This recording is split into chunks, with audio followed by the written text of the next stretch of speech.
Jedného dňa prišiel Ježiš do mesta.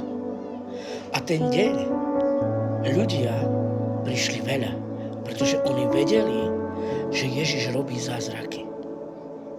Chcem ti povedať, že zobrali človeka, ktorý bol na lôžku veľa rokov a priniesli ho za ním.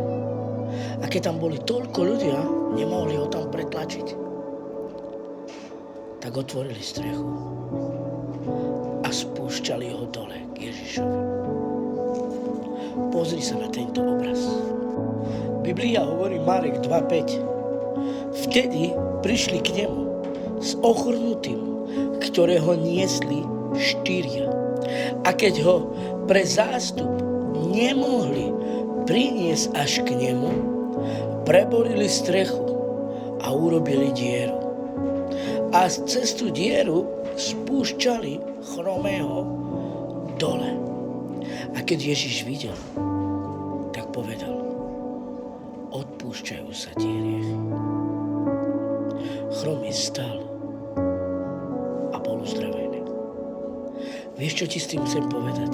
Tí 4 ľudia, ktorí niesli toho chromého, boli ochotní kvôli nemu aj rozobrať strechu a spustiť ho dole.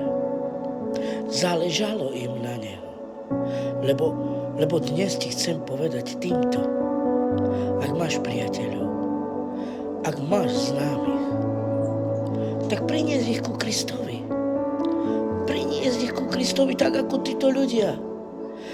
Priniesli ho ku Kristovi a Kristus ho uzdravil. Ak ti záleží na priateľa, pravý priateľ priniesie priateľa ku Kristovi.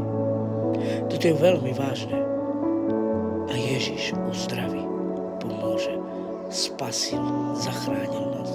A tak môže byť aj priateľ, na ktorého ti záleží.